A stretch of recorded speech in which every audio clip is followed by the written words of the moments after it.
She's got 9 bullets in her, and she's still breathing. The crew chief's hands were shaking. Senior Chief Damon Cross had never seen that man's hands shake. Not once. Not in 4 years and 11 deployments. He pushed past him and dropped to his knees. Blonde hair, dust-caked, a face that looked 25 years old, and a body that had absorbed more damage than most combat veterans see in a career. 9 entry wounds, no exits.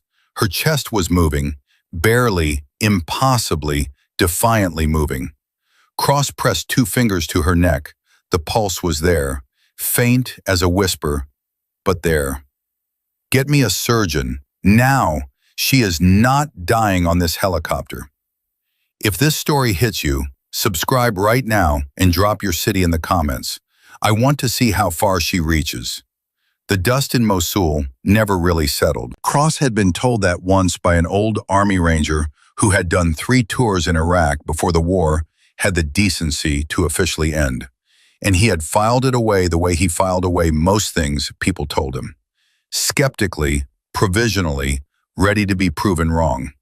But now, standing in the wreckage of what had been a 2-story building 6 hours ago, he understood what the Ranger had meant. The dust didn't fall here. It floated. It drifted. It moved through the air the way grief moves through a family. Always present, never entirely settling, coating everything it touched. He moved through the debris field with his team fanned out around him. 5 SEALs, all of them quiet in the specific way that experienced operators are quiet after an operation. Not the silence of fear, but the silence of men whose nervous systems have learned to power down to minimum operating capacity the moment the shooting stops, conserving everything for the next time. "Clear left," Reyes said. "Clear right," said Tate, who managed to sound mildly bored under any circumstances whatsoever. Cross moved straight ahead, his weapon light cut through the haze. The airstrike had done precisely what it was designed to do. The ISIS communications cell that had been operating from this building for the better part of 8 months, coordinating IED placement, running encrypted communications to cells in 3 other provinces, was gone. The building was gone. Everything that had been inside the building was, in theory, gone. That was when he saw the hand. He stopped. Not because the hand was surprising exactly. Buildings that get hit by airstrikes sometimes had things in them, and sometimes those things were people. It happened. What made him stop was something he couldn't immediately name, a quality of the hand itself. The way the fingers were curled, slightly, not clenched in the rigid curl of a body in the last stages, but soft, open. The way a hand looks when it's reaching for something just out of range. "Hold," he said into his radio. The team froze. Nobody questioned it. When Cross said hold, you held. He moved forward slowly, crouching, using his gloved hand to brush debris away from the arm that the hand was attached to. More of the arm appeared, then a shoulder. Military uniform, multicam, shredded along the left side but unmistakably American. A name tape, medical insignia on the collar. "Got a body," he said. "Ours." Reyes and Tate materialized beside him without being called. They worked in silence, the kind of silence that belongs specifically to the recovery of fallen service members. Focused, respectful, careful with the weight of the moment. The torso came free first, then the legs, then the face. A woman. Blonde hair, matted dark with dried blood and caked dust. Mid-20s, skin the color of old chalk. Lips slightly parted. 7 entry wounds. Cross counted them the way he counted everything in the field. Automatically, clinically, without letting the number mean anything yet. Chest, shoulder, abdomen, both legs, and no visible exits, which meant the rounds were still inside her, sitting against bone and organ with every shallow breath she took.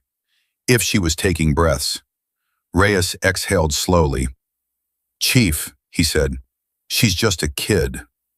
Cross had already moved his fingers to her neck. Standard procedure. Professional courtesy to the dead. You checked. You confirmed. You documented. You moved on. His fingertips found the carotid artery and felt something flutter against them. He didn't speak for 3 full seconds. He pressed harder, making absolutely certain he wasn't imagining it, making absolutely certain the flutter wasn't his own pulse, bouncing back at him through his fingertips, the way it sometimes did when the adrenaline was still running high. It wasn't his pulse. She's alive. Reyes stared. Chief, she's got 7. I can see what she's got. Get a litter, now. Cross was already reaching for his own medical kit with one hand, while keeping 2 fingers pressed firmly against her carotid. And get me a medevac frequency. This is urgent surgical. I don't care what else is happening on the net right now. This is the only call that matters. Reyes was on the radio before Cross finished speaking. Tate crouched on the other side of her, checking the entry wounds with the practiced eye of a man who had treated gunshot wounds in the field more times than he could accurately count. 7 rounds, he said quietly. All retained. Chief, realistically, don't, Cross said. I know what you're doing. Don't do it. He looked up and met Tate's eyes. She's breathing. That means she keeps breathing. That's the only math we're doing right now.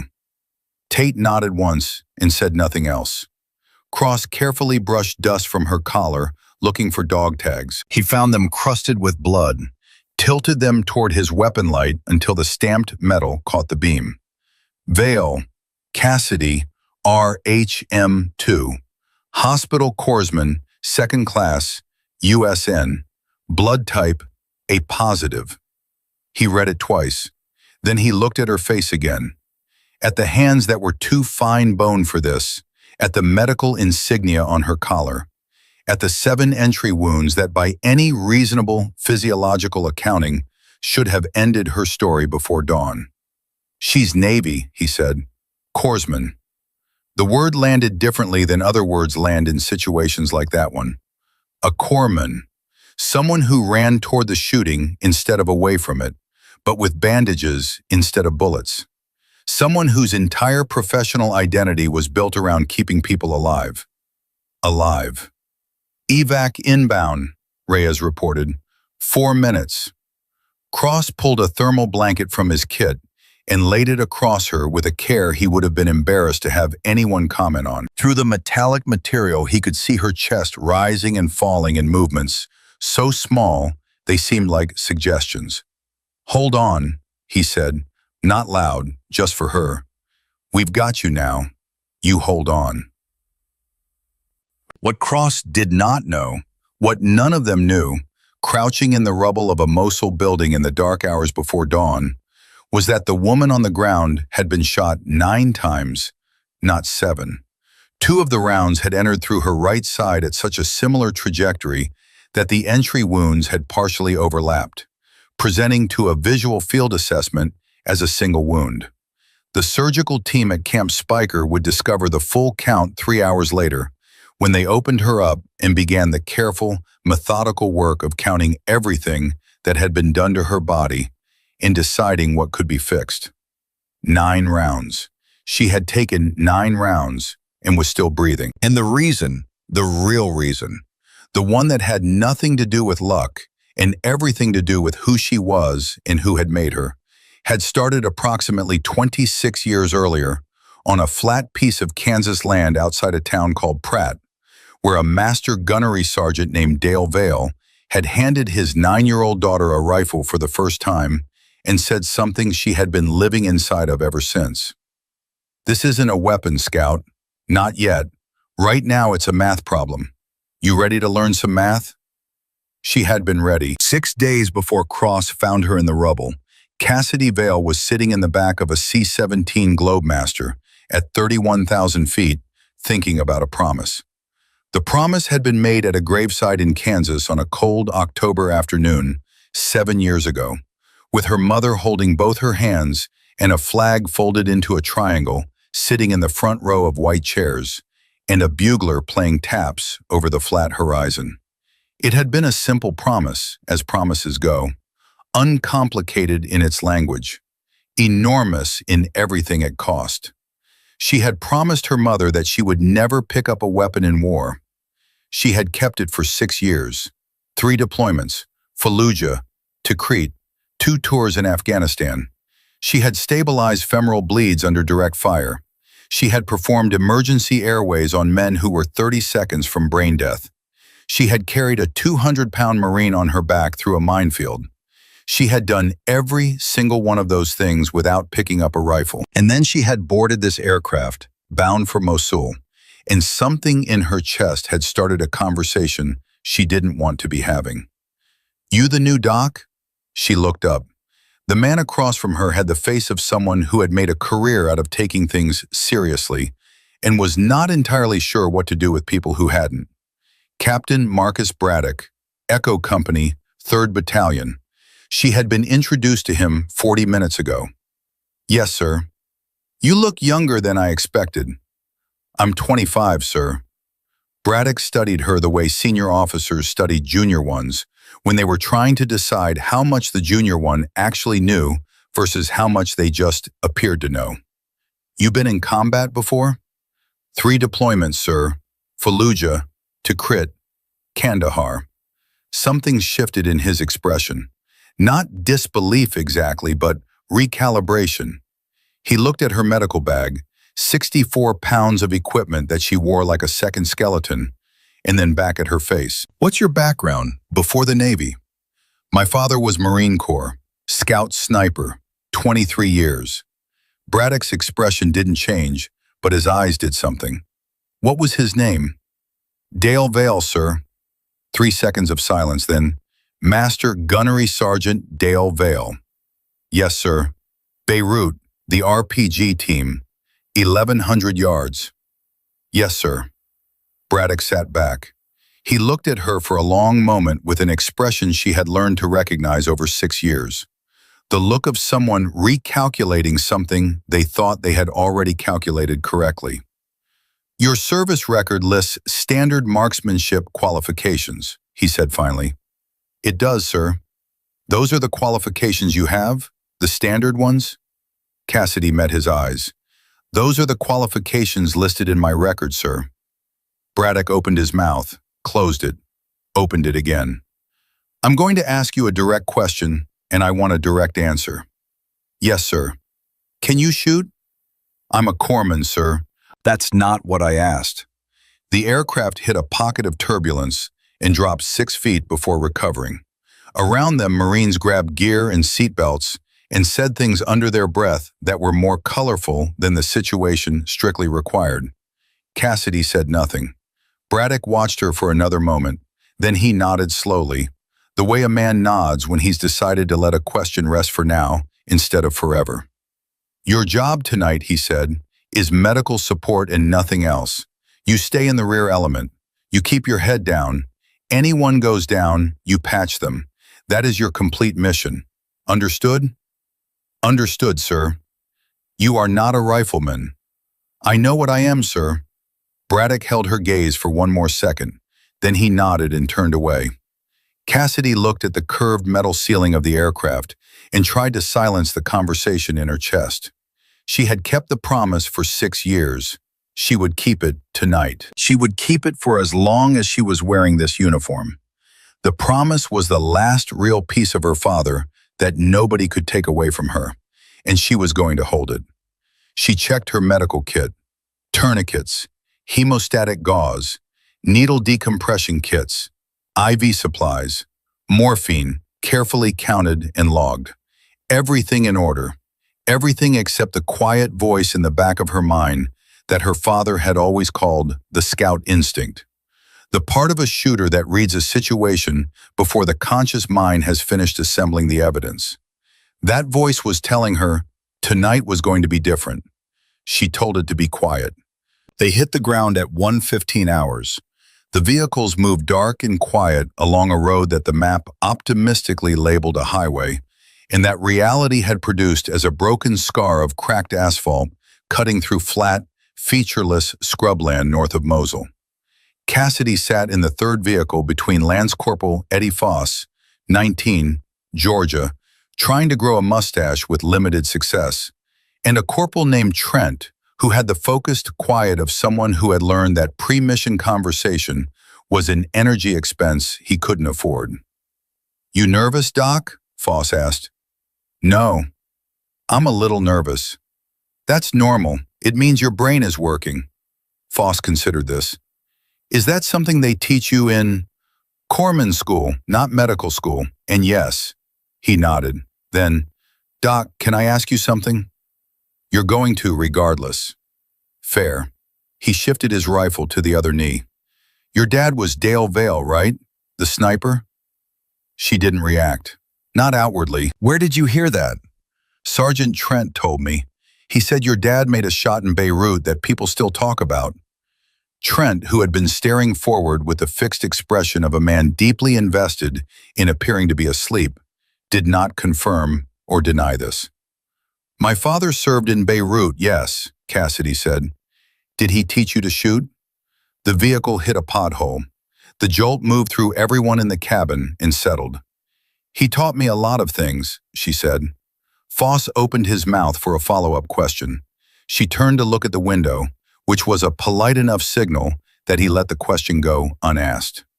They debarked 3 kilometers from the target and moved on foot. 41 Marines and sailors cutting through the dark in a column, night vision turning the world into shades of green and shadow. Cassidy moved at the rear of the column with Foss and Trent and a Marine named Alvarez, rear security.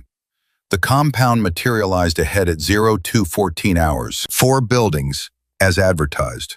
1 lit window in the main structure. A single guard at the gate, smoking, not paying the quality of attention that the situation called for. Braddock's hand signals were clean. Clean and practiced and efficient. The language of men who had done this enough times that words were an indulgence. The assault team split off. Cassidy held position. Rear element, her job, her promise. She counted her heartbeats, controlled her breathing, monitored the radio traffic in her earpiece. "Havoc 1, building clear. Package located, 2nd floor, he's alive. Moving to extract." She exhaled. Clean operation, professional execution. She started mentally calculating the drive back to the firebase and whether the chow hall would still be open. That was when the truck appeared. No headlights, moving fast from the north on a track that wasn't on any of their maps. And by the time Cassidy registered it and opened her mouth to call it on the radio, 4 men were already jumping from the bed before the truck had fully stopped. And they were moving with a kind of disciplined, coordinated efficiency that meant these were not local fighters grabbing weapons in a panic. These were trained men, expected, staged. "Contact rear," she called. 4+ packs, north on foot, 40 meters. The firefight started immediately. Foss engaged. Trent engaged. Cassidy dropped to a knee, her sidearm out, watching the angles. And then she saw the 5th man. He came from behind the truck with an RPG-7 on his shoulder, and he was moving to a position that would give him a direct line of sight to the compound entrance, the exact gap that Braddock's extraction team was going to walk through in approximately 90 seconds with their asset. "RPG, truck, moving east," she called, "moving to firing position." The response in her earpiece was fragmented. The compound assault was still active. Multiple contacts. Nobody had a hand free. Foss was pinned. Trent was bleeding. Right forearm, she could see it from here, the dark spreading stain, and his accuracy was compromised. The RPG man was 50 meters out and still moving. Cassidy looked at her pistol. 50 meters to a moving target in low light. The math didn't work. It wasn't even close to working. She looked at the ground beside Trent, a rifle lying in the dirt. A Marine had moved forward with Braddock's element and left his secondary weapon in the chaos of the breach. M16A4, the same platform her father had put in her hands when she was 9. She stared at it. 7 years of a promise. 7 years of keeping it through Fallujah and Tikrit and Kandahar and every other place the war had taken her. 7 years of being exactly what she had sworn to be. In her earpiece, Extraction team moving to exit, 30 seconds. The RPG man was 35 meters from his position. She reached for the rifle. Her hands didn't shake. They had always known this shape, this weight, this geometry. The muscle memory that had been built on a Kansas range across 15 years of practice did not ask her brain for permission. It simply activated, the way a reflex activates, and settled the weapon into her shoulder with the ease of something returning home. She found him through the iron sights, adjusted for distance and movement, exhaled, fired twice. The RPG man went down. The unspent rocket skidded across the dirt. 47 seconds later, Braddock's extraction team came through the compound entrance, with Kareem Nasir between them. Alive, terrified, and unaware of how close the math had come to not working in his favor. Cassidy set the rifle down. She crossed to Trent. "Hold still," she said, her hands already pulling his sleeve back to assess the wound. "You're keeping the arm. I need 90 seconds. Trent, who was doing the breathing of a man trying very hard not to acknowledge pain, said, "Doc, did you just—" "Tourniquet goes here," she said, mid-forearm. "Tell me if the pressure's wrong." "You shot that man from 50 meters in the dark with someone else's rifle." "The tourniquet, Corporal. He was moving." "Is the pressure too tight?" Trent looked at her for a long moment. "No," he said. "It's right." "Good." She worked steadily, quickly, the movements of someone who has practiced this procedure until the procedure thinks for itself. "Then stop talking and let me finish." Beck appeared out of the darkness 3 minutes later and stared at her with an expression she had seen before. The expression of someone who has witnessed something that doesn't fit cleanly into their model of how the world works. "That was a 70-meter moving shot," he said, "in the dark, with an unfamiliar rifle. We have 2 casualties and an asset to get back to the firebase," Cassidy said. "Can we discuss the physics another time?" Beck looked at Braddock. Braddock looked at Beck. Neither of them said anything. On the drive back to Firebase Kestrel, Cassidy treated 3 more minor fragmentation wounds, wrote mental notes on Trent's tourniquet time, and did not think about the promise. She could not afford to think about it yet. There was too much work still in her hands. But somewhere behind the work, the conversation was waiting. She had picked up the rifle. She had fired it. And 2 things were equally true at the same moment, and she didn't yet know how to hold both of them at the same time. She had broken the promise her mother had asked her to keep over her father's grave, and she had saved 6 American lives by doing it. Both things, true simultaneously. The math of that was harder than any shot she had ever taken. Braddock found her in the medical bay at 0430 hours. She was at the workbench, writing her treatment notes with the kind of focused precision that keeps hands busy when minds need occupation. She didn't look up when he came in. She had been expecting him. "Corpsman Vale." "Sir." He sat across from her, not standing over her, not in the commander posture, sitting, which meant this conversation was going to be a specific kind of difficult. "Your service record," he said, "lists standard marksmanship qualifications." "Yes, sir. Those are not your actual qualifications." She set down her pen, looked at him. "No, sir, they're not." "What are your actual qualifications?" The lights in the medical bay hummed. Outside, the firebase was in its brief, pre-dawn quiet, the period between the end of night operations and the beginning of day ones, when even a place like this managed to breathe for a few minutes. "My father started training me when I was 9, she said. "I shot competition level at 15. At 22, I hit confirmed steel at 1,100 yards in a crosswind. 3 Marine scouts witnessed it." She paused. "My qualifying scores were always recorded accurately. I never recorded anything else." Braddock looked at her for a long moment. "Why not?" "Because I didn't want to use it, sir." She picked up the pen, turned it in her fingers. "I made a promise to my mother at my father's funeral, that I would never pick up a weapon in war, that I would be a healer." She set the pen down. I kept it for 6 years. And tonight? Tonight someone was about to put an RPG into your extraction team, and there was nobody else with the angle and the capability. So you picked it up. I picked it up. Braddock was quiet. When he spoke again, his voice had something in it that was not quite what she expected. Not anger, not satisfaction either. Something more complicated than either. You know what I'm going to have to do with this information. I know, sir. I can't unknow it. I understand, sir. You have capabilities that affect how I deploy this unit. I have a responsibility to... Sir, she looked up. I know. I'm not asking you to pretend you don't know. I'm just... She stopped. Tried again. I'm just asking you to understand that it's not simple for me. What I did tonight, it wasn't simple. Braddock looked at her for a long moment. Something in his face had the quality of a man who has been in the military long enough to understand that very little about any of this is simple, and that anyone who tells you otherwise hasn't been paying close enough attention. Get some sleep, he said finally. We'll talk more tomorrow.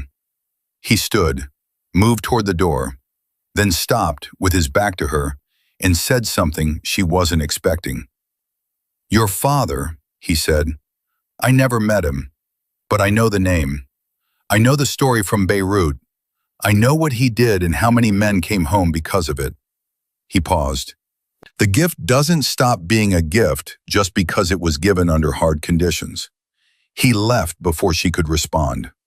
Cassidy sat alone in the medical bay for a long time after that, turning her pen in her hands, looking at the treatment notes she had half written, listening to the firebase beginning to wake up around her.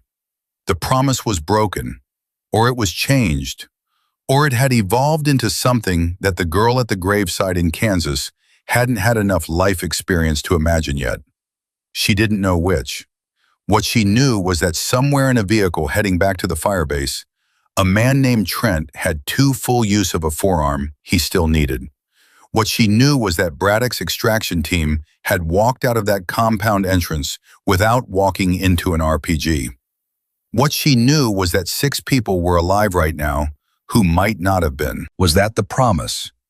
Or was it the breaking of it? She put her head down on her folded arms, just for a minute, just to rest her eyes. Outside, the sun was coming up over Mosul. In 4 days, she would be shot 9 times. But right now, in this moment, she was just a 25-year-old woman sitting in a medical bay in the middle of a war, trying to figure out how 2 completely opposite things could be true at exactly the same time. Her father had always told her that the hardest shots weren't the long ones. They weren't the crosswind ones, or the ones taken under pressure, or the ones where the light was failing.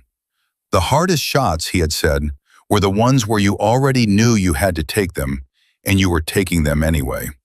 She understood now what he meant. She hadn't understood when he was alive, but she understood now.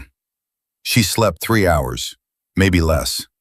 When Cassidy woke up, the first thing she did was check her medical kit.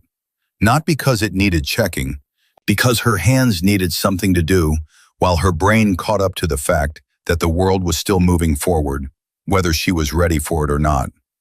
Tourniquets, hemostatic gauze, needle kits, IV supplies, morphine, all present, all accounted for, all exactly where they were supposed to be.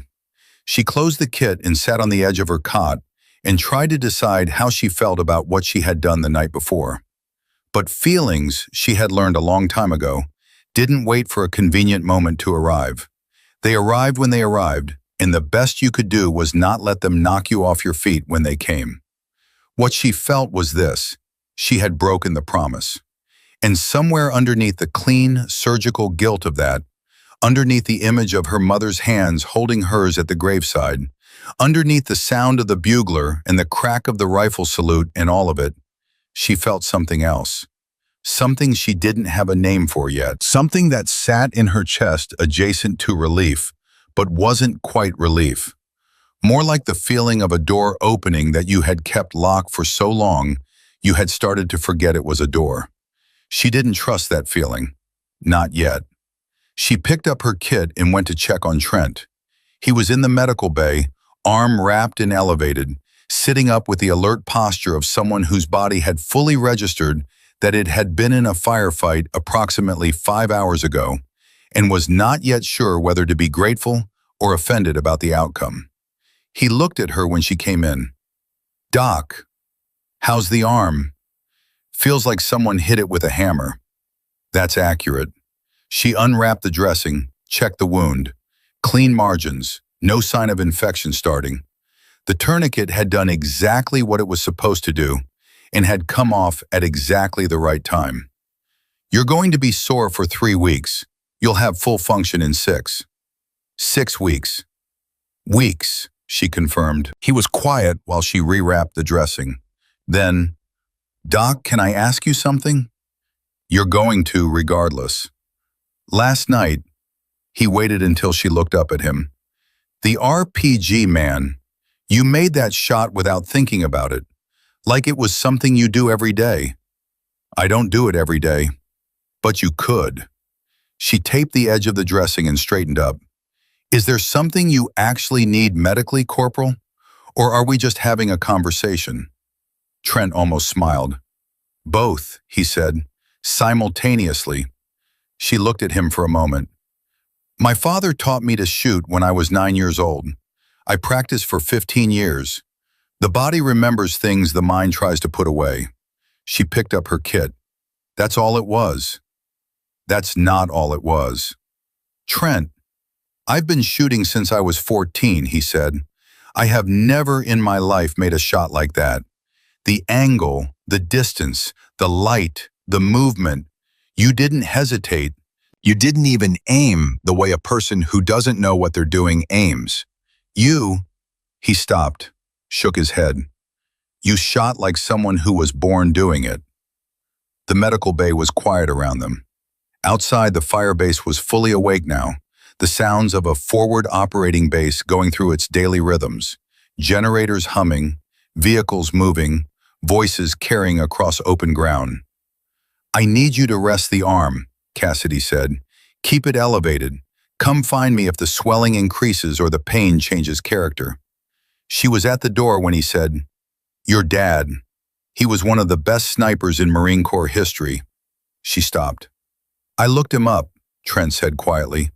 3 years ago, before my first deployment, I read everything I could find about the best long-range shooters who ever served.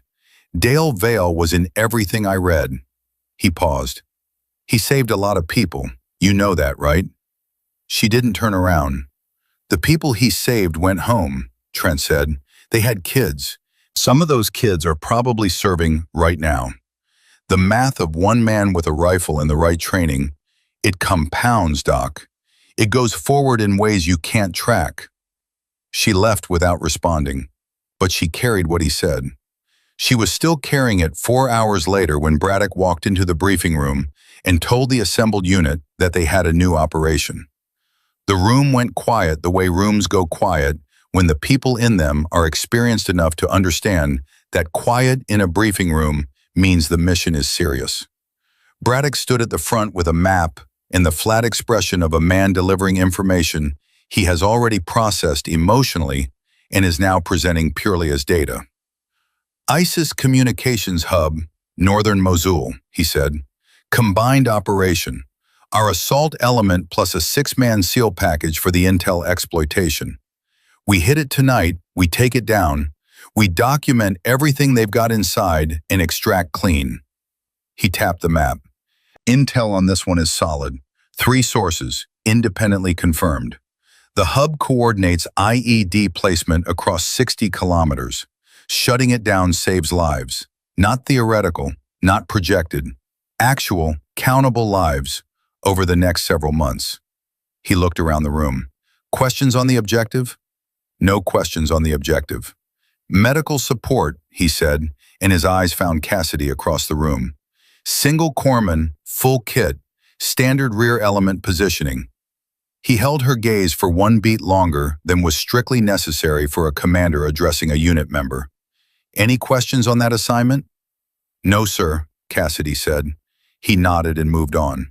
But Gunnery Sergeant Carver, a man who had been a scout sniper for 20 years and who communicated most of his opinions through the architectural precision of his silences, was sitting 3 seats to her left, and she felt him look at her the moment Braddock moved on.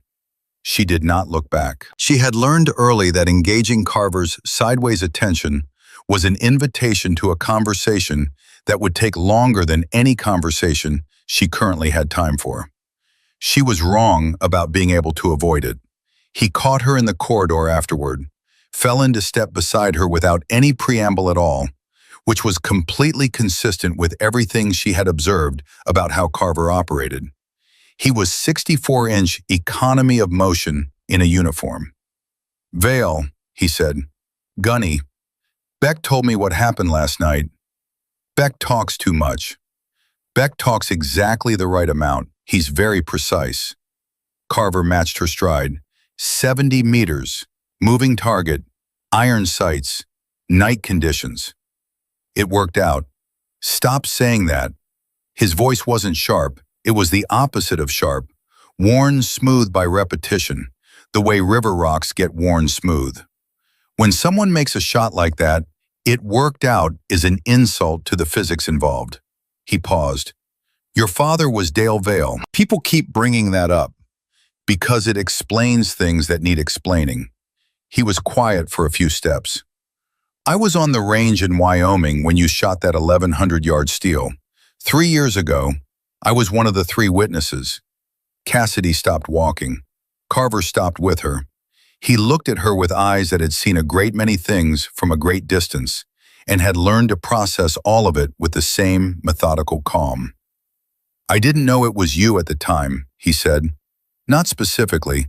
I just knew someone's daughter had come to the range and shot 1,100 yards in a crosswind and then gotten back in her truck and driven away without saying a word to anyone. I asked the range officer who she was, and he told me she was Dale Vale's kid and that she was in the Navy, working as a corpsman." He tilted his head. "I thought about that for months afterward." Cassidy said nothing. "I thought about it," he continued, "because I had spent 20 years looking for people who could do what you did that day. Naturally, without ego about it, just the gift, applied cleanly. And then I find out the person who has it has decided not to use it. I made a promise. I know about the promise." She looked at him. "How does everyone know about the promise?"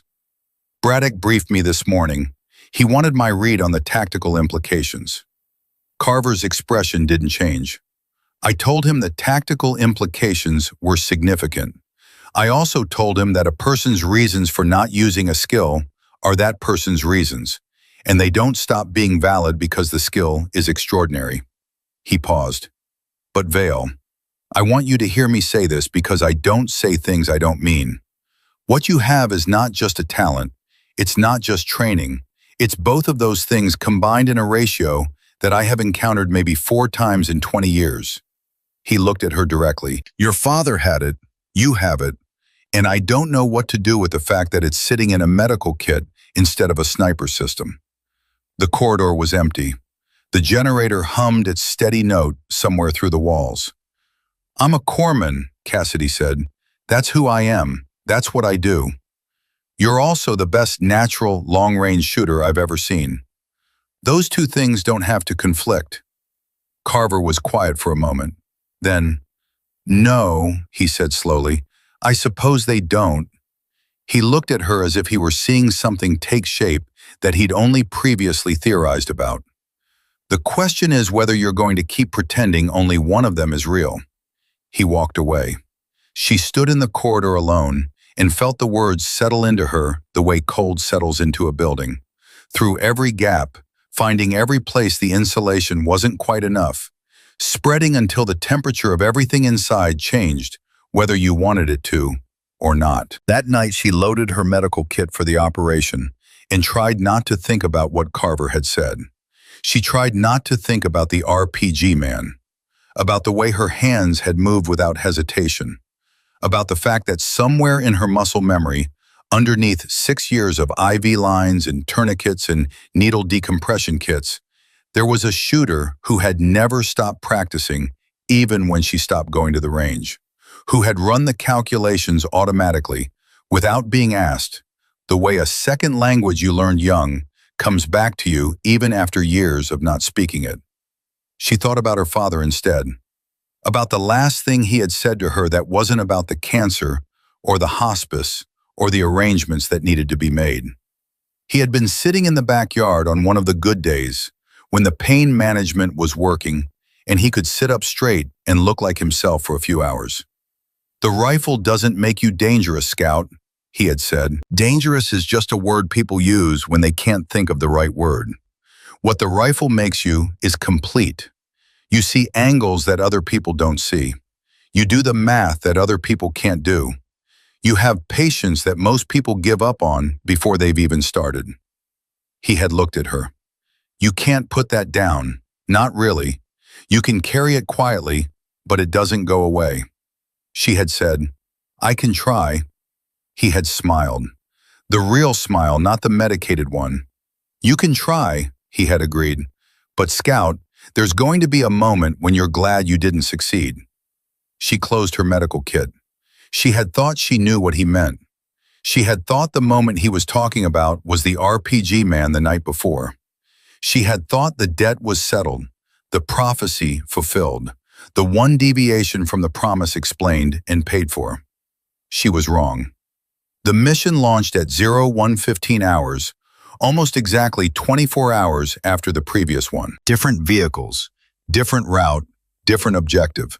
Same darkness, same weight of equipment, same quiet that professional operators carry into an operation like a second set of gear.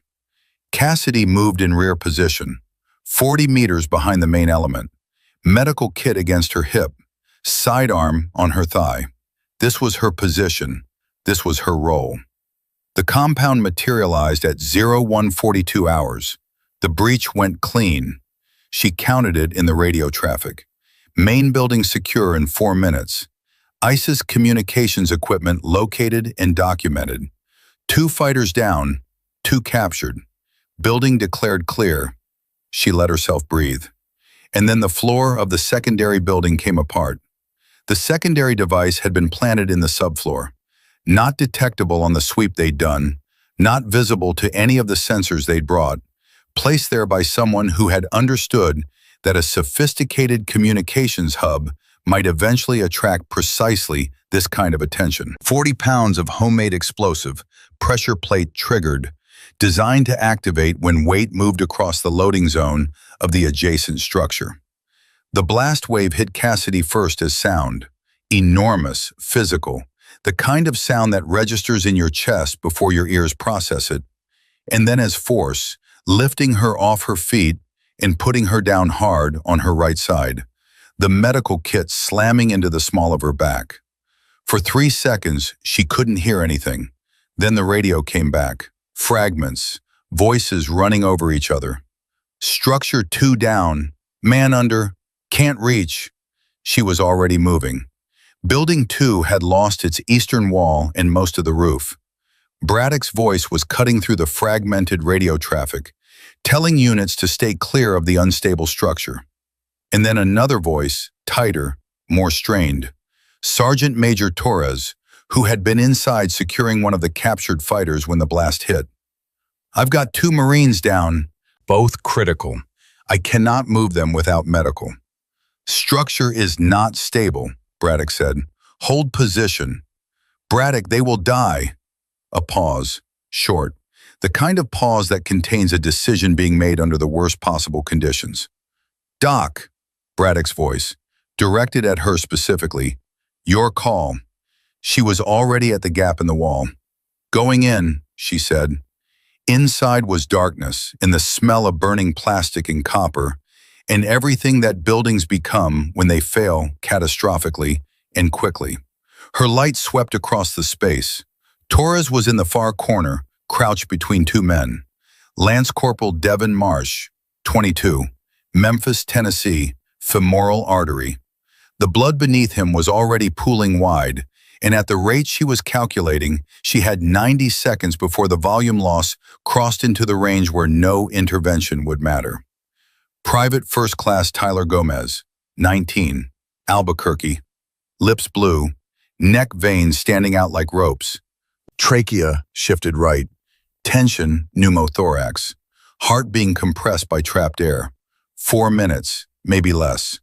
2 men dying at 2 different speeds from 2 different causes simultaneously. She went to Marsh first.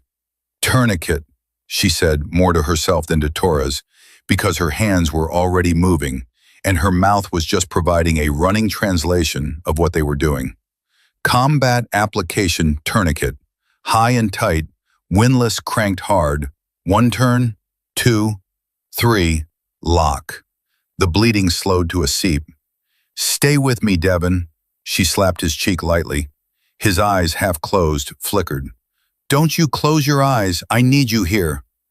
Doc, he said barely. It's bad, isn't it? It's manageable. I've seen worse. She was already moving to Gomez. Don't let him go to sleep, she told Torres. Keep talking to him. Loud if you have to. Torres put his hand on Marsh's shoulder and started talking. The words didn't matter. The voice mattered. The contact mattered. Cassidy ripped Gomez's shirt, found the second intercostal space by feel in the dark, the same landmark she had located on training dummies 1,000 times, on real patients 47 times across 3 deployments. She pulled the 14-gauge needle from her kit. That was when the first shot came through what remained of the eastern wall. Not close, 20 feet to her right, but close enough to hear the crack of supersonic passage and the snap of concrete fragmenting where it hit. Sniper, Torres said, elevated, 250 meters north. She drove the needle in. Air hissed out under pressure. Gomez gasped, coughed. His color began its climb back from blue. A second shot, closer. The building shuddered. Doc!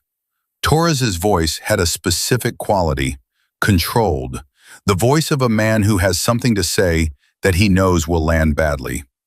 There's a rifle. Marsh had it. M40A3. She didn't look. The sniper is going to have our position dialed in within the next 4 minutes, Torres said. When he does, he won't miss. She started an IV on Marsh. Saline, wide open. His pulse was thready but present. She squeezed the bag to push fluid faster. Torres, she said. Doc, I'm a corpsman. I know what you are. He waited a beat. I also knew your father. She went still, just for a second. Not well, Torres said. I was 23. He was a gunnery sergeant. I was in Beirut, 3rd Battalion, 8th Marines. He took out an RPG team from 1,100 yards and saved 30 men in my convoy. His voice was level. I have thought about that shot for 20 years. I have thought about the men who came home because of it. Their wives, their kids. He paused. You are those kids, Doc. You're the reason that shot mattered. She looked at the rifle. He didn't hesitate, Torres said quietly, and neither should you. Outside, another shot cracked through the air and hit somewhere inside the building, and the sound of it was still echoing when Cassidy Vale reached out and wrapped her hand around the stock of the M40A3 and pulled it toward her. Her shoulder took its weight. Her cheek found the stock. Her eye found the scope. The crosshair settled like it had never been anywhere else. And Sergeant Major Torres, watching her, said nothing at all. Because there was nothing to say. The woman behind the rifle was not the woman who had walked into this building. She was still her. But she was also something larger than what she had allowed herself to be for the last 6 years. Something her father had built, and her mother had tried to protect, and the war had finally required. She exhaled. She found her target, and she did the math. The first shot missed, not by much. 4 inches left of target, which at 250 meters, in a building with compromised structural integrity and dust still falling from the ceiling, was a margin that most trained shooters would not have been ashamed of.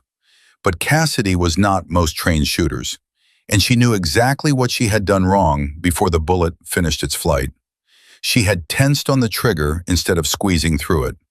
6 years of not shooting had not taken the technique away, But it had taken the confidence, and confidence was the invisible component that nobody put in the manual, because you couldn't measure it or train it in a classroom. You either had it in the moment or you didn't. And right now, with 2 dying Marines behind her, and a building coming apart around her, and a promise she had made at her father's grave dissolving shot by shot, she was running on something closer to desperation than confidence. She worked the bolt. "He's adjusting," Torres said quietly. "He saw the flash." "I know."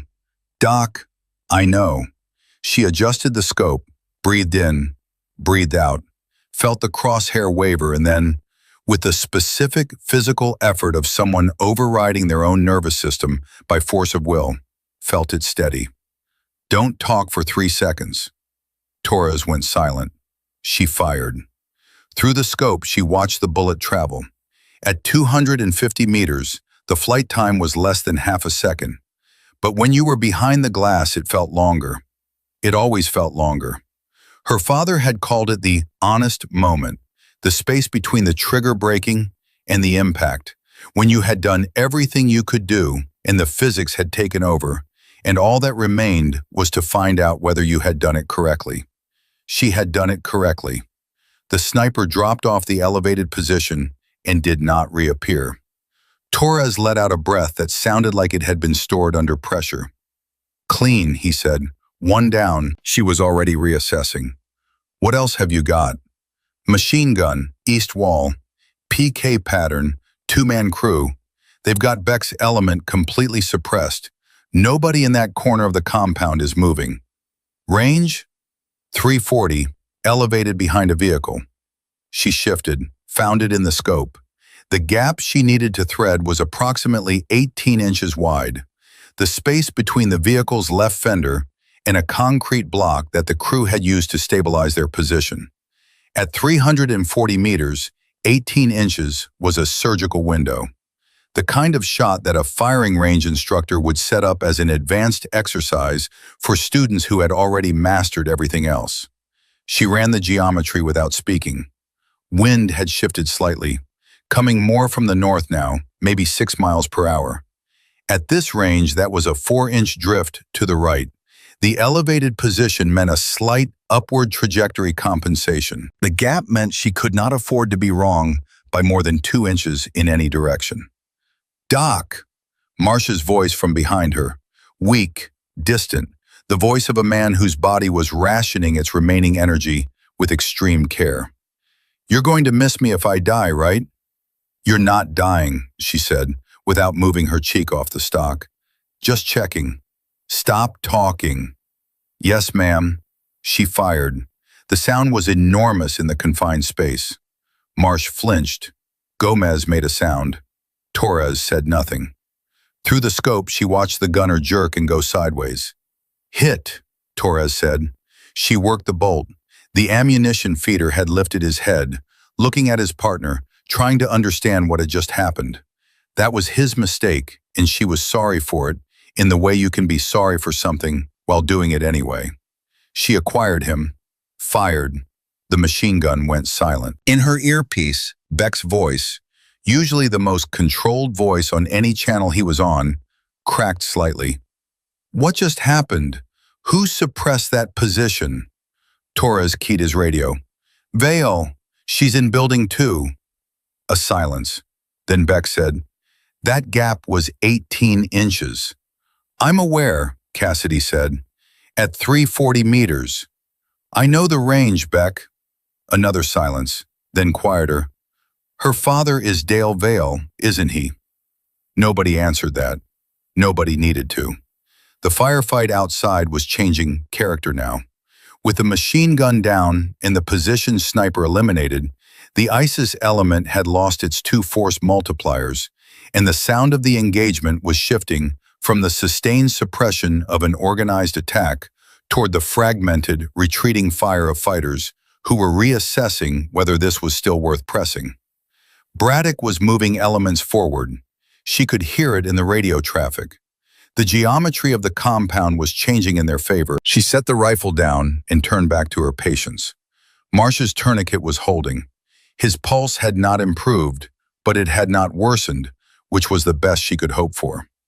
He was looking at her from his position against the wall, with eyes that had the distant, conserving quality of someone in stage 3 hemorrhagic shock. "Doc," he said, "I'm here. That was you shooting." It was. "I didn't know Corman could do that." "Most can't." She checked his IV line. The saline bag was 3/4 empty. She had one more bag. She needed to use it carefully. "Devin, I need you to stay with me. Can you do that?" "Yeah," he swallowed. "I've got a girl back home." "Tell me about her." "Her name's Kira. We met at a rodeo in Memphis. She was the only person there who knew how to two-step correctly." The ghost of something crossed his face. Not quite a smile. The memory of what a smile felt like. "I was going to ask her to marry me when I got back." "You're still going to ask her? Promise?" She looked at him. "I don't make promises I can't keep," she said. "But I'm going to do everything in my power to make sure you get the chance to ask." Marsh closed his eyes, opened them again with visible effort. "Okay," he said. "Okay." Behind her, Torres was back on the radio. She could hear him requesting updated medevac status, working the logistics with the focused urgency of a man who understood exactly how narrow the window was. She monitored Gomez with one ear on Torres's conversation, watching Gomez's breathing, assessing the chest seal, checking for reaccumulation. "Evac status," she called to Torres. "LZ is still contested. They're working on it." "How long?" 20 minutes, maybe." She looked at Marsh, at Gomez. 20 minutes was a long time at this rate. "Work faster," she said. Torres, to his credit, did not point out that he was not personally responsible for the security status of the landing zone. He just nodded and went back to the radio. That was when Braddock's voice came through, and the quality of it, the compressed, controlled urgency of it, told her before the words did that the situation had just changed again. "All elements, be advised, second QRF inbound from the northeast. 40-plus fighters, ETA 7 minutes. I say again, 40-plus. All elements collapse to defensive positions. Doc, sit rep on casualties. Both critical, neither mobile. We cannot move them, Braddock."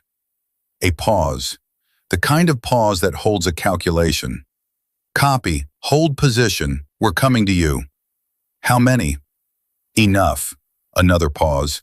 "Carver, Morrison, you're on building 2. Get there now." Morrison arrived first. He came through the gap in the wall the way experienced operators arrive in bad situations. Quickly, efficiently, without any of the excess movement that announces a person before they fully appear. He landed in a crouch, swept the space, found Cassidy, found the casualties, found the rifle she had set on the ground. His eyes stayed on the rifle for exactly 1 second longer than they stayed on anything else. "Sit rep," he said. She gave it to him in 12 words. Marsh, femoral, tourniquet holding, stage 3. Gomez, pneumo decompressed, stable. Morrison crouched beside Marsh, assessed him with the practiced eyes of a man who had been doing field medicine alongside Corman for 15 years. Then he looked at Cassidy. "You did this under fire. That's the job. You also killed a sniper at 250 and a machine gun crew at 340. He wasn't accusing her. He was calibrating. The way Carver calibrated, the way all of them calibrated, trying to update their model of who she was against new information that didn't fit the existing model. Through an 18-inch gap. The gap was the only angle. From inside a collapsing building. "Morrison," she said, "there's a 40-man QRF 7 minutes out. Can we discuss this later?" He almost smiled. Not quite. "Yeah," he said. "Yeah, we can." He moved to the gap and set up a firing position.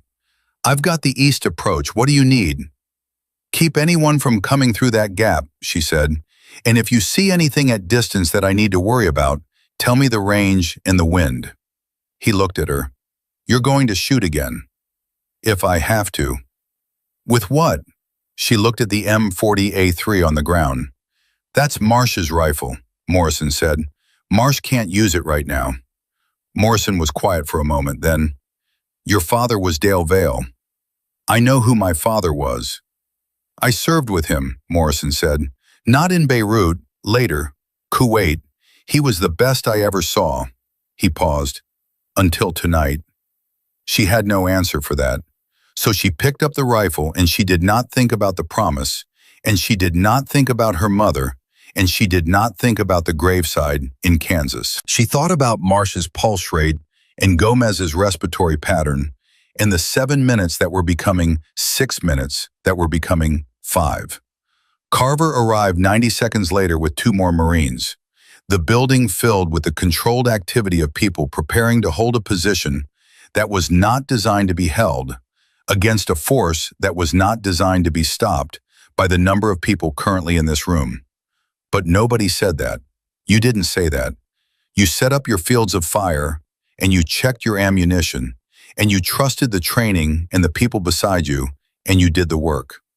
40 fighters, Carver said to Cassidy, not looking up from the firing position he was establishing. You've got the range capability. I'm putting you north side, opposite corner from Morrison. I've got 2 critical patients. Torres is with them. He's former 18 Delta. He can monitor vitals. Carver finally looked at her.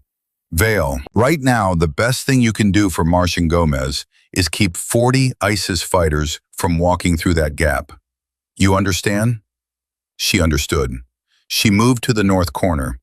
The next 11 minutes were the longest of her life, and she had lived through some long minutes. The QRF hit the compound at the 6-minute mark, which meant they had been closer than initial estimates or had pushed their vehicles harder than was safe. The sound of the engagement arrived first. Vehicles, then voices, then the distinctive pattern of disciplined, coordinated attack fire from fighters who had done this before and knew what they were doing. The Marines in Building 2 returned fire with the controlled efficiency of people who had been trained to make every round count. Morrison engaged targets from the east gap. Carver worked the west angle. The 2 additional Marines covered the flanks.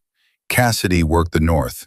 At 380 meters, 4 fighters were moving in a tactical spread, covering each other's movement with a kind of professional coordination that meant these were not untrained local volunteers. She put down the lead man, worked the bolt, shifted to the second, fired. The remaining 2 dove for cover. 210 meters, a single fighter was moving fast along the north wall, trying to reach an angle that would give him line of sight into the building. She acquired him at 190 meters and felt a specific, cold clarity that she recognized from the range. Not detachment, not the absence of emotion, but the focusing of everything through the instrument. She fired. She was back at Marsh in 45 seconds, checked his pulse, checked the tourniquet, squeezed the last of the saline bag. His eyes were closed. Devin, she shook his shoulder. Devin, open your eyes. The eyes opened, slowly. Still here, he said. Good, stay that way. She returned to her position. 6 minutes in, Morrison called her range. Elevated, north-northeast, 480 meters. Single shooter, setting up a hide. Wind? 8 miles per hour, northwest. She found him in the scope. A man with patience and training, picking his position the way her father had taught her to pick positions. High ground, cover, angle. She watched him settle, watched him begin his own acquisition process. He was looking for her. She fired first. The shot traveled almost a full second. In that second, she was aware of Gomez breathing behind her, of Torres's voice murmuring something she couldn't make out, of the sound of the engagement outside shifting, changing, the volume of incoming fire beginning to decrease as the QRF took casualties and the calculus of the attack started to change. The hide shooter did not come back up. 480 meters, Morrison said, in 8-mile wind. Jesus, Vale. Don't, she said. Don't what? Don't make it something it isn't. It's math, that's all it is. Your father used to say something like that. She looked at him across the room. I know, she said. He said it to me. The firefight lasted 4 more minutes at intensity and then broke. Not all at once. These things never end all at once. They fray, they thin, they retreat by degrees. But the incoming fire became sporadic, and then occasional, and then stopped. Braddock's voice came through, controlled and measured, calling status from each element. When he got to Building 2, Torres answered. 2 critical, both holding. Doc has been... He paused. Doc has been doing what Doc does. A beat of silence. Then Braddock's voice, with something underneath it she hadn't heard from him before. Copy. Litter teams, Building 2. Evac is 2 minutes out. Let's bring them home. Cassidy set the rifle on the ground beside Marsh. She looked at it for a moment. At the stock her hands had been wrapped around for the last 11 minutes. At the scope that had shown her 4 men who were no longer alive. She had kept them alive. Both of them. Marsh's pulse was weak but present, and Gomez was breathing on his own, and the litter teams were going to walk through that gap in approximately 90 seconds, and both men were going to be on a helicopter and in a surgical suite within the hour. She had done it with her medical skills. She had also done it with the rifle. She didn't know yet how to hold both of those things in the same hands, but they were both true, and she was done pretending otherwise. The litter teams arrived in exactly 94 seconds. She helped load Marsh first, smooth, controlled, the movements of people who had practiced this specific procedure until it lived in their bodies. Then Gomez. Then Morrison caught her eye and pointed at the gap. You're up, Doc. Let's go. She grabbed her medical kit and followed. The helicopter was 30 meters across open ground, its rotors screaming, the door gun still traversing. She ran with the litter team, her kit slung, her breath coming hard and even.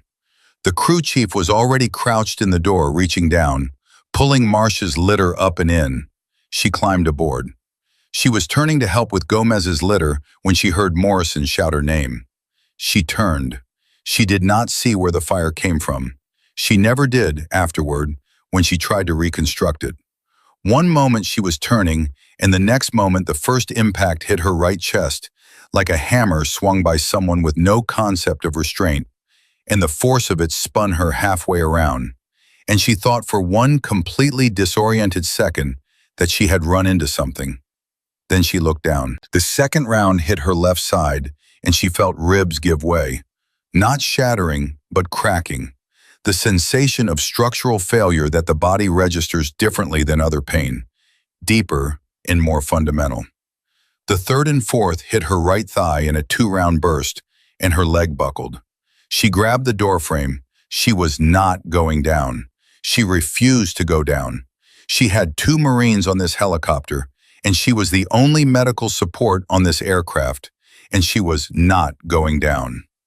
The 5th bullet hit her lower left abdomen, and she felt it tear through muscle, and she felt the warmth spreading beneath her kit, and she understood with the clinical precision of a woman who had treated this injury 47 times exactly what that warmth meant.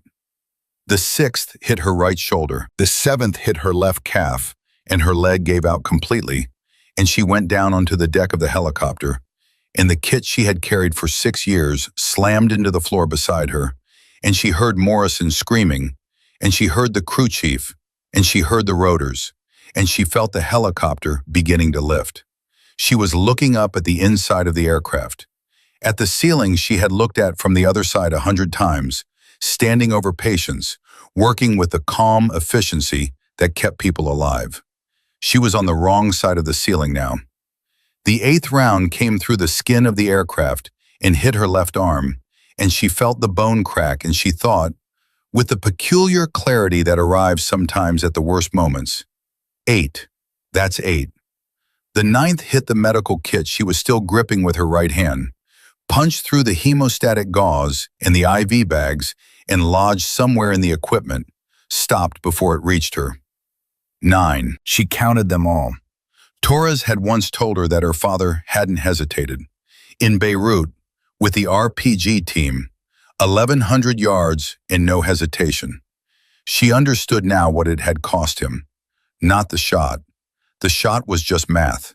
What it cost was everything that came after, the carrying of it, the weight of what those decisions meant when the adrenaline was gone and the silence came back and you were just a person again, lying on the floor of a helicopter with 9 bullet wounds and the hands that had done the work. The crew chief was over her now, moving with the same precision she had used on Marsh and Gomez, and she wanted to tell him something about tourniquet placement, something about the thigh wound, something about the femoral that she was almost certain had been nicked. But her mouth wasn't cooperating with her brain, and the words were arriving in the wrong order, and the darkness was coming in from the edges of her vision, like water filling a space. Morrison had her hand. She could feel it. His grip was firm and warm and completely certain. The grip of a man who had decided she was not letting go and was informing her hands of this decision.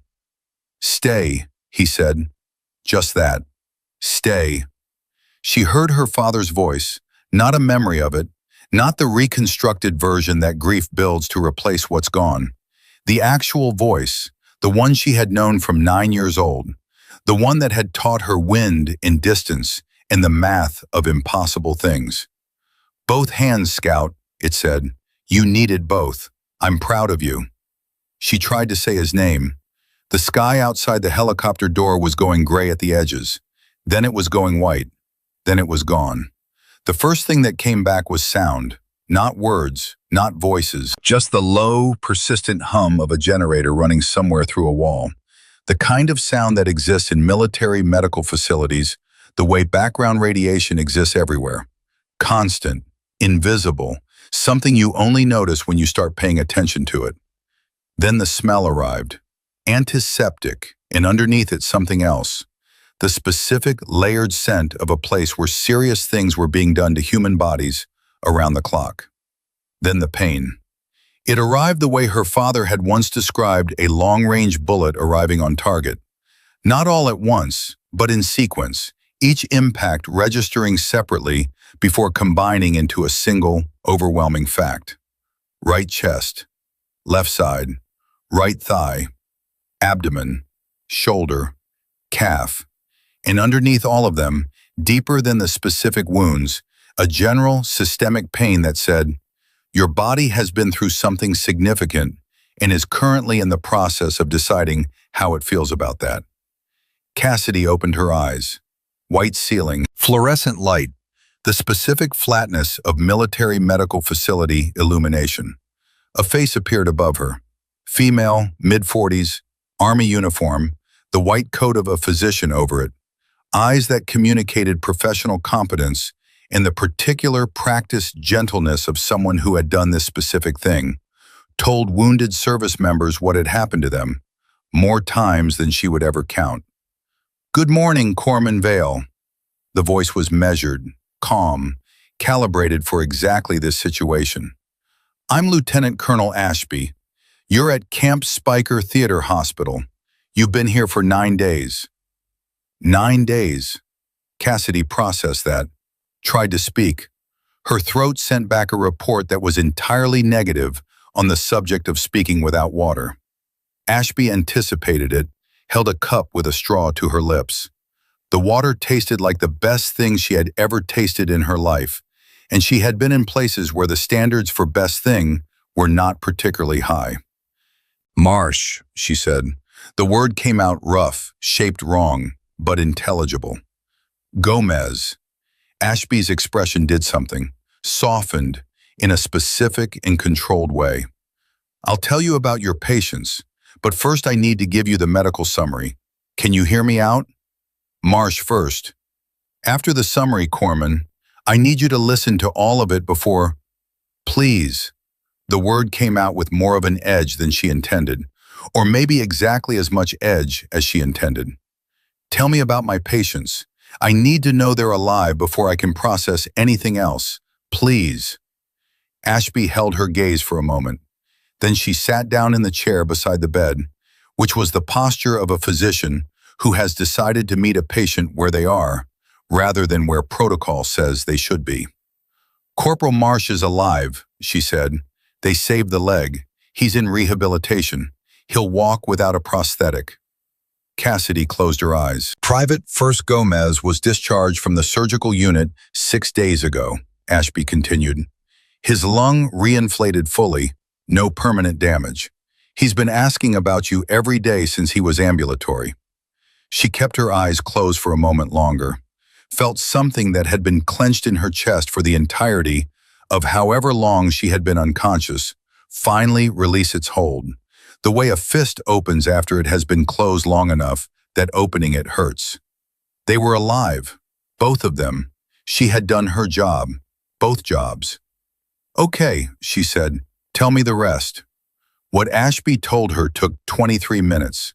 She listened to all of it with the focused attention of a corpsman receiving a patient report, processing the information with the clinical part of her brain that had been trained to receive exactly this kind of data without flinching. 2 rounds to the right chest, 1 cracked collarbone, 1 perforated upper lobe of the right lung, reinflated and sutured, full function expected. Left side, 3 ribs cracked, no organ penetration. Right thigh, femoral artery nicked, caught before it became catastrophic. Lower left abdomen, somehow missed every major organ, round now permanently adjacent to her left iliac crest. Right shoulder, through and through, rotator cuff damage. Right calf, fibula shattered, hardware installed. 9 rounds total. 2 of them had overlapped on entry in a way that had initially presented as 7 wounds. Cross, who had found her in the rubble, and she would learn later the specific circumstances of why she had been in rubble, how the damaged building had partially collapsed after the helicopter lifted, how the debris field had shifted and covered the equipment she had left behind. Cross had counted 7. The surgical team had counted 9. 9. She had taken 9 rounds and was lying in a hospital bed having a coherent conversation. You're very lucky, Ashby said, which was the kind of statement that contains so much understatement it almost came around the other side into poetry. I know, Cassidy said. 3 bullets will remain in your body permanently. The positioning makes removal inadvisable. I know how that works. Ashby looked at her for a moment. Of course you do. She paused. There are several people who want to see you when you're ready. How long has Marsh been in rehab? 6 days. Has he been told what happened? In the building? He's been told you kept him alive under fire. Ashby hesitated. He's been told somewhat more than that, actually. Sergeant Major Torres submitted a very detailed after-action report. She stood. Rest now. We'll talk about visitors tomorrow. Send them today, Cassidy said. Ashby looked at her.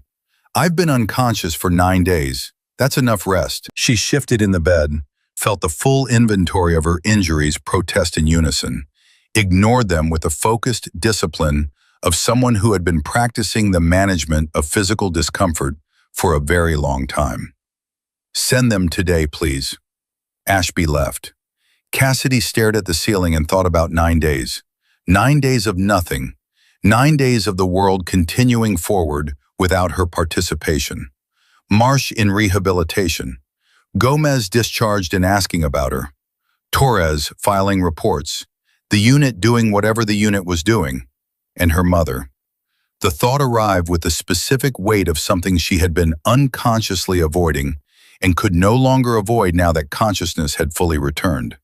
Her mother, who did not yet know that her daughter had been shot 9 times, who did not yet know that her daughter had picked up a rifle twice across 2 separate operations and used it to kill people, who did not yet know that the promise was gone. She was still staring at the ceiling when the door opened and Morrison walked in. He looked older than she remembered, which was strange because 9 days was not enough time for a person to visibly age. But he looked the way people look after they have been carrying something heavy for longer than they expected to be carrying it. He pulled a chair to the bedside and sat without speaking for a moment, looking at her with the direct assessment of a man who needed to confirm something with his own eyes before he could believe it. "You look terrible," he said finally. "You look fine," she said, which seems unfair. Something moved in his face, not quite a smile, the architecture of one. "9 days," he said. "We didn't know for the first 3 whether—" He stopped, looked at his hands, started again. "Marsh asked about you every day. The nurses finally started bringing him updates just to keep him calm." "How's his leg?" "Hurts. He's working through it." Morrison looked up. "He told me what you said to him, in the building, about keeping him alive. I told him the truth. He said you promised him. I said I would do everything in my power. That's not a promise, that's a commitment." He heard it as a promise. "I know." She shifted. "I'm glad it worked out that way." Morrison was quiet for a moment. Then, "I need to tell you something about the after action." "Tell me." Torres's report was comprehensive, very comprehensive. He met her eyes. "Your file is going to look different after the review board processes it. The marksmanship engagements are documented, all of them." She had known this was coming. From the moment she had picked up the rifle the first time, she had understood that there was no version of any of this that stayed contained. Skills that visible, demonstrated under those conditions, in front of those witnesses, they did not stay private. They became part of the record. They became part of how the institution understood you and deployed you and planned around you.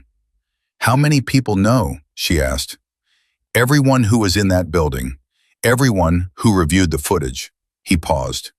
"Braddock, Carver, Beck, the SEAL element. The surgical team heard the report, the medevac crew." He paused again. "Your father's name has come up more than once." "Of course it has." "Vale." His voice shifted, became something quieter and more careful. "I served with your father in Kuwait. I was a young sniper then, and he was—" He stopped. "He was everything I wanted to be. Not just the shooting, the way he carried it, the way he understood what it was for." He looked at her directly. "When I found out who you were, that first night at Kestrel, I thought I understood what I was looking at. And then you did what you did in that building, and I realized I didn't understand half of it." She said nothing. "Your father would not have believed you became a corpsman," Morrison said. "Not because he would have been disappointed, because he would have been amazed. He would have looked at what you built, the medical skills, the care for people, the way you run toward the bleeding instead of away, and he would have been amazed." He paused. "And then he would have watched you pick up that rifle and make those shots under those conditions, and he would have understood that you were both of those things simultaneously, and that neither one was a compromise of the other." The room was quiet. "I made a promise," she said. Her voice was steady, but she was holding it steady by choice. "At his funeral, to my mother, I promised I would never pick up a weapon in war. I know. I broke it." "Did you?" She looked at him. "I picked up a rifle and I killed people with it, Morrison. That's not ambiguous." "No," he said. "But the promise, was the promise about the rifle, or was the promise about what the rifle was for?" He leaned forward slightly. "Because everything you did with that rifle was in service of keeping people alive. You didn't pick it up because you wanted to shoot. You picked it up because there was no other way to do your job." He held her gaze. "Is that breaking the promise? Or is that understanding it more deeply than the version of yourself who made it was capable of understanding it yet?" She had no answer for that. Not a clean one. Not the kind that resolved neatly. What she had was the image of Marsh's pulse under her fingers, and Gomez's color coming back from blue, and the specific, undeniable arithmetic of the situation in that building. And underneath all of it, the thing she had not yet said out loud to anyone, the thing that had been growing in her since the first night she had fired that rifle. The feeling of completion. Not satisfaction in what the rifle had done, conclusion in who she was. The sensation of being, for the first time in 6 years, entirely herself. She hated that feeling almost as much as she trusted it. "My mother doesn't know yet," she said. Morrison nodded slowly. "That's a conversation only you can have." "I know." She looked at the ceiling. "She lost my father to the war. Not directly, the cancer, technically. But she always said the war brought the cancer, the stress of it, the weight of it. She lost him to it over 20 years, and she didn't want to lose me to the same thing." Her voice was steady, precise. The voice of a woman describing a patient's history, because that was the only register she had right now that wouldn't break. "She made me promise because she loved him, and she loved me, and she didn't have any other way to protect me from what it cost him." "She was trying to keep you whole," Morrison said. "She was trying to keep me alive." "Same thing, sometimes." She looked at him. "You're very philosophical for someone who shoots people for a living." He almost laughed.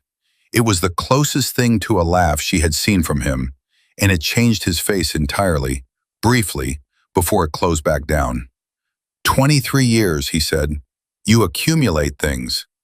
The door opened before she could respond. Braddock walked in.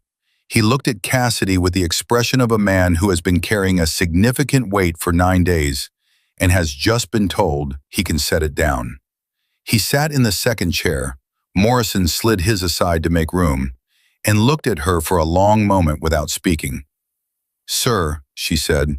"Corsman Vale." He paused. "How are you feeling?" "Like I was shot 9 times. "That's accurate." He folded his hands. "I have some things to tell you, and I want you to hear all of them before you respond. Can you do that?" "Morrison just asked me the same thing." "Morrison is a wise man." Braddock met her eyes. "I filed the after-action report 3 days ago. It covers everything.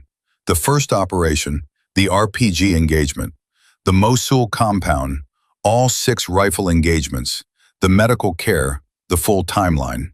He paused. "I also included a formal commendation request. Morrison and Carver co-signed it. Torres submitted his own independent report that reaches the same conclusions by a completely different route." She said nothing. "The commendation is processing through channels," he continued. "But that's not why I'm here. I'm here because SOCOM has seen the reports, and they've been in contact with the Naval Special Warfare Command, and there are people in rooms above my pay grade who are having conversations about what you represent." He held up a hand before she could speak. "I'm not telling you this to put pressure on you. I'm telling you because you deserve to know what's happening with your own life before it happens to you." "What are they saying?" "They're saying that what you demonstrated, medical capability and precision marksmanship at the highest level, simultaneously, under the worst possible conditions, is not something they have seen before. Not in the combination, not at that level." He paused. "They're saying your father built something extraordinary, and the Navy trained it into something even more extraordinary, and nobody connected the two because you went out of your way to make sure nobody connected them." She looked at the wall. "There's a colonel at Marsoc who wants to talk to you," Braddock said, "when you're recovered. Colonel Diane Sterling. She's building something, a program. Dual capability operators. Combat medicine and tactical marksmanship, integrated from the ground up rather than layered on top of each other." He paused. "She wants you to help build it." The room was very quiet. "I'm a corpsman," Cassidy said. "You're a corpsman who can make a confirmed kill at 480 meters in 8-mile crosswind while managing 2 critical trauma patients simultaneously," Braddock said. Not harshly, just factually, the way he delivered all his information. "That's a specific category of person that the military has never formally recognized or trained for because they didn't believe it was possible." He looked at her directly. "You proved it's possible." 2 Marines are alive," she said. "That's what matters." "Yes," Braddock said. "And the program Colonel Sterling wants to build would create more people who can do what you did. More people who can keep more Marines alive, in more buildings, in more situations, like the one you were in." He leaned back. "That matters too." She said nothing for a long time. Morrison and Braddock both let the silence be what it was. Not empty, but full of everything that was being processed. Finally, she said, "I need to call my mother first." Braddock nodded. "Take whatever time you need. And I need to see Marsh. He'll be here tomorrow morning. I already told him you were awake." "What did he say?" Braddock's expression did something unexpected. Softened, briefly, in the specific way of a combat commander who is surprised by his own emotional response to something. He said, "Tell her I got Kira's number on speed dial and the ring's been picked out since Fallujah." He paused. "I don't know what that means." "I do," Cassidy said. That night in the quiet of the hospital room, she held her phone for 45 minutes before she dialed. Her mother picked up on the second ring. "Cassidy." The voice was warm, immediate, carrying the specific frequency of a mother who has learned over decades to answer quickly because quick answers mean you are present, and present means everything. "I've been trying to reach you for almost 2 weeks. The Navy said medical situation, but wouldn't tell me." "Mom," she stopped her the way she had learned to stop people who were building towards something painful. Not unkindly, but clearly. "I need to tell you something. Let me say all of it before you respond."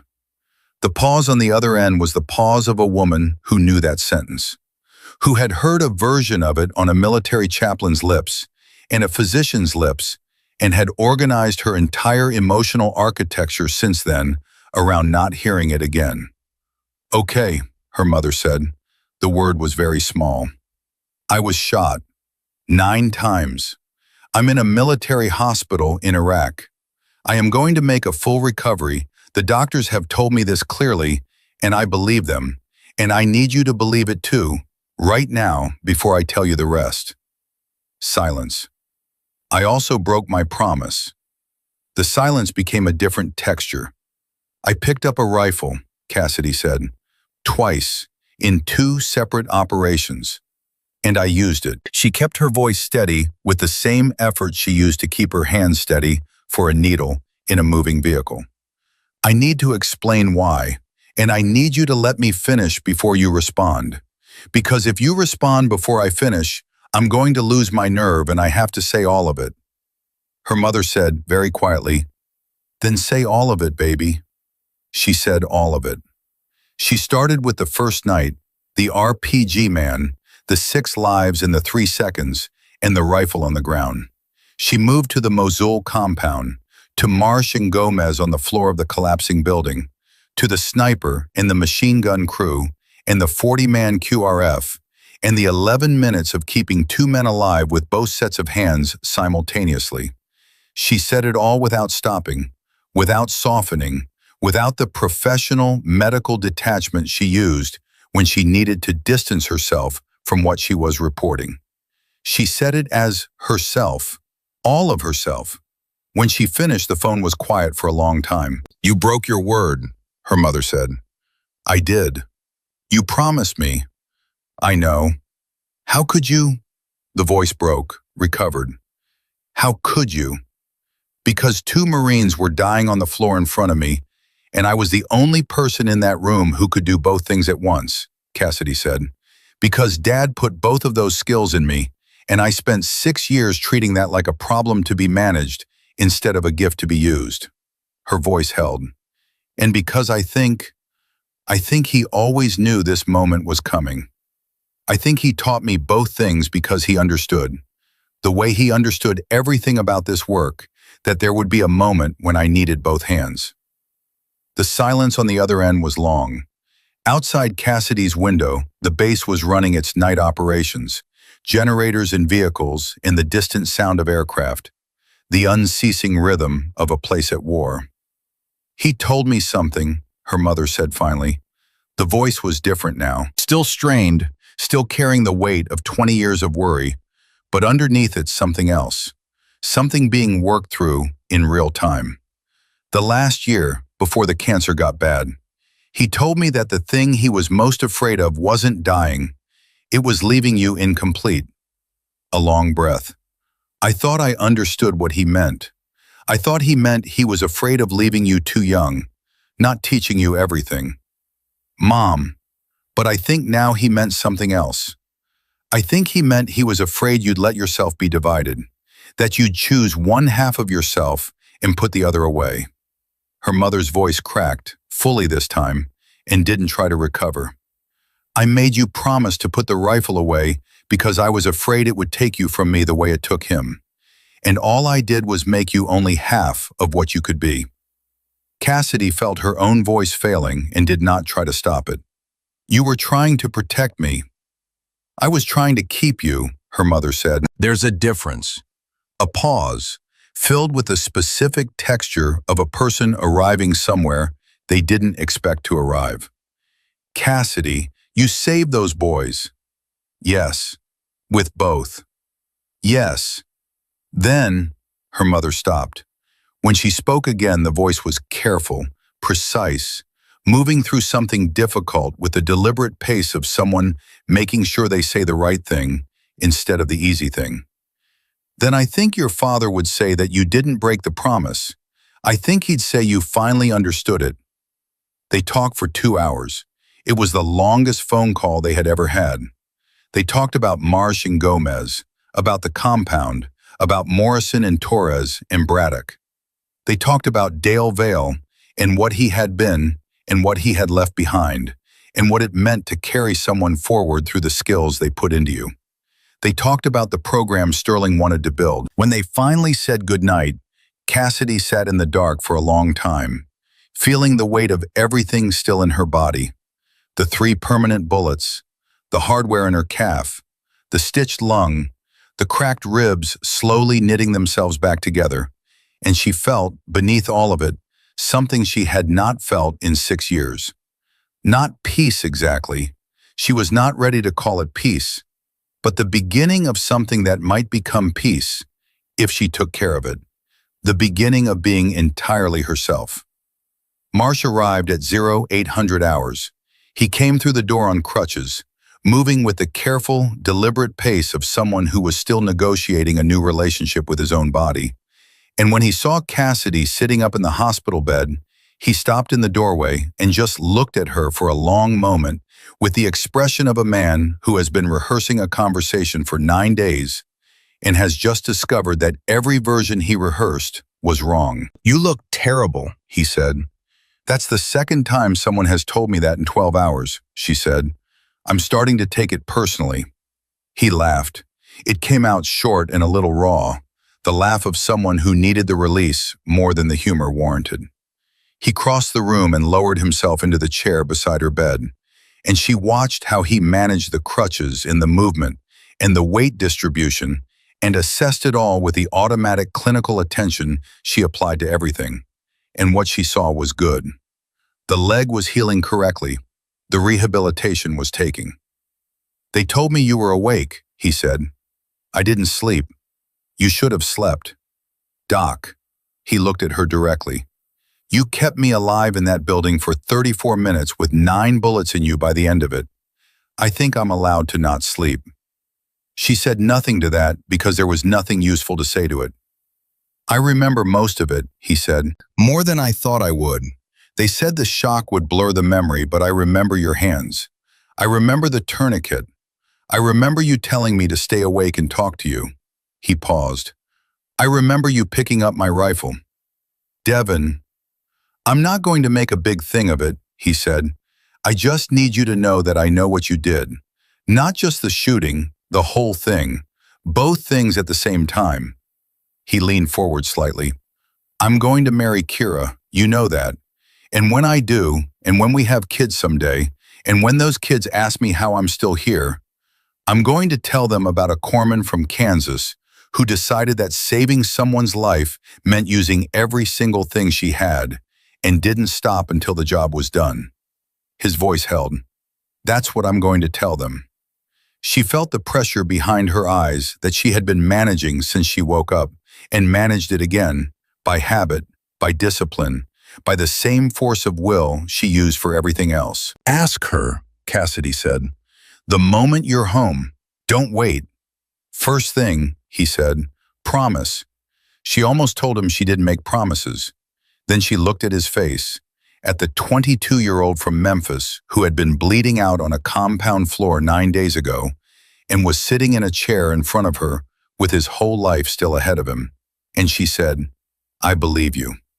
He stayed for an hour. They talked about Kira and about Memphis and about the prosthetic fitting he had coming up at the end of the week, which he was approaching with the determined practicality of someone who had decided that the loss of function was a problem to be solved rather than a wound to be mourned. When he left, he gripped her hand briefly, said nothing, and walked out on his crutches with his back straight. She watched him go and thought about her father. She thought about the way Dale Vale had understood that the gift was not the rifle. The rifle was just metal and glass and physics. The gift was the capacity to act completely, to bring everything you had to the moment that required everything, without dividing yourself against yourself in the process. He had tried to tell her that, in every lesson, across every year, through every long afternoon on the Kansas range. She had heard the technical content and missed the deeper instruction entirely.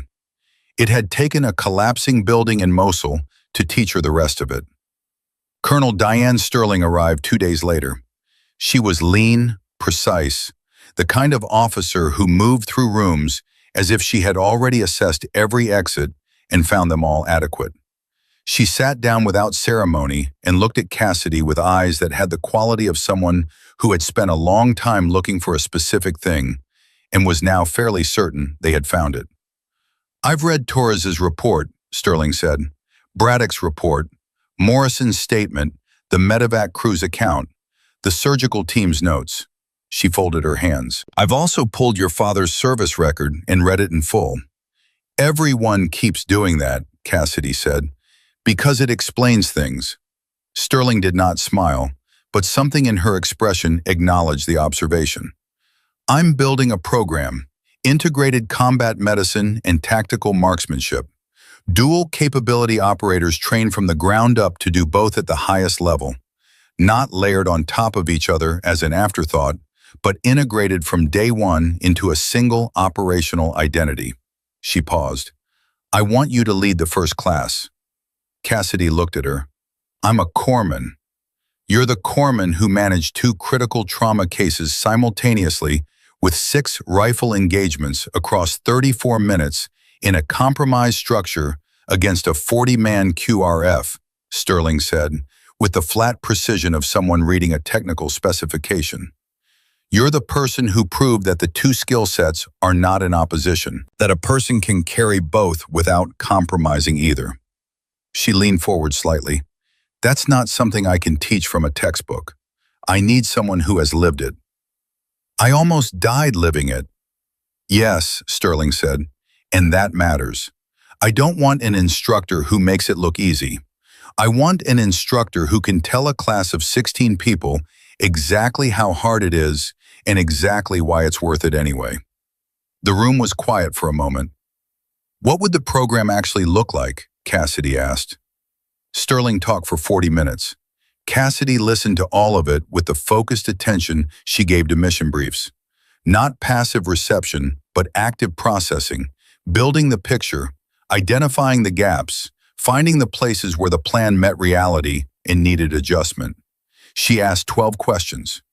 Sterling answered 11 of them directly and said she didn't know on the 12th, which was the right answer and raised Cassidy's assessment of her considerably. When Sterling finished, Cassidy said, "I want Morrison as a co-instructor for the marksmanship component." Sterling nodded. "Already on my list. And I want Corpsman Hayes from Echo Company assigned to the program. He's young, but he's exceptional, and he needs the right environment." "Done. And I want the curriculum to be honest about what this costs," Cassidy said. "Not the physical cost, the other cost, the one you don't write in the manual because you can't quantify it." She met Sterling's eyes. "The cost of carrying both things. I want the students to understand what they're taking on before they take it on." Sterling looked at her for a long moment. "That," she said quietly, "is exactly why you're the right person for this." 6 weeks later, On a morning in late November with the air cold and sharp and the sky the deep blue of a day that intends to be clear, Cassidy Vale stood in front of 16 people at the Special Operations Medical Training Center and said the same thing she would say at the beginning of every class she ever taught. My name is HM1 Vale. I'm going to teach you something that most people believe is impossible.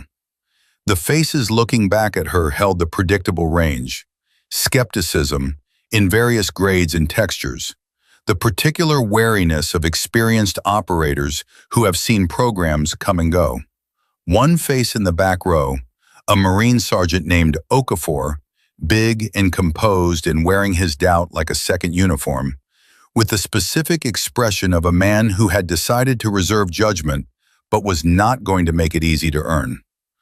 Who here can stop a femoral bleed in under 90 seconds? 5 hands. Who here can make a confirmed shot at 800 meters in crosswind? 4 hands. Who here can do both in the same mission while wounded and under fire? Silence. That's why we're here, she said, not to divide your focus, to expand it, to build something that doesn't exist yet in any of you and make it the most natural thing you've ever done. Okafor's hand went up. Instructor, with respect, I've seen cross-training programs. They produce people who are average at 2 things instead of excellent at 1. She looked at him directly. She had been expecting this question.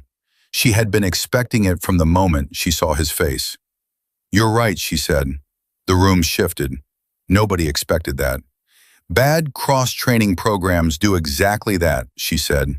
They layer a second skill on top of a first skill and call it integration. That's not what this is. She picked up the rifle from the table on her left, picked up the medical kit from the table on her right, held them both. Integration means the skills are not separate. They inform each other. The patience you develop as a long-range shooter makes you steadier in a trauma bay. The calm you develop in a trauma bay makes you a better shooter under pressure. They are not 2 things. They are one thing, expressed 2 ways. She set both items down. I'm going to tell you something I don't put in any official document, she said. 4 months ago, I was in a building in Mosul with 2 dying Marines and a 40-man QRF closing in. I kept those men alive with my medical skills, and I protected them and the team with a rifle I had spent 6 years pretending I didn't know how to use. She looked around the room. I broke a promise doing it, a promise I made at my father's grave, a promise I made because I loved him and losing him had cost everything. Her voice stayed level. She had practiced this, not because it was performance, but because she needed it to be clear. And I'm standing here telling you that picking up that rifle was the most complete thing I have ever done in my life. Not because of what it cost, because of what it meant. Because for the first time in 6 years, I was entirely myself. The room was very still. Okafor lowered his hand. His expression had changed. Not convinced yet, she didn't need him convinced yet, but open, which was all she had ever asked of anyone. You will all have a version of that moment, she said. A moment when the 2 things you're building here are the only things standing between someone living and someone dying. I can't tell you when it will come. I can't tell you what it will look like. But I can make sure that when it arrives, you are ready for both. She paused. That's what your father or your mother or whoever put you on the path that brought you to this room would want for you. Not to be half of what you could be. All of it. She looked at each face in turn. So, let's get to work. The class ran 6 months. Of the 16 who started, 12 graduated. Each of them left carrying something they had not arrived with. Not just the technical proficiency, though that was real and documented and tested and proven, but the understanding underneath it. The understanding that Cassidy had arrived at in a building in Mosul at the cost of 9 bullets and 6 years of a promise, and everything it had taken to make her who she was. Heal when you can. Fight when you must. Know the difference. Okafor coined the phrase in week 3, and it was on a challenge coin by week 8, and in a SOCOM briefing document by month 4. Cassidy never told anyone it was exactly what her father had spent her entire childhood trying to teach her. In different words, on a flat Kansas range, one shot at a time. She didn't need to tell anyone, she just lived it, with both hands, at full strength, completely herself, and let it speak for everything.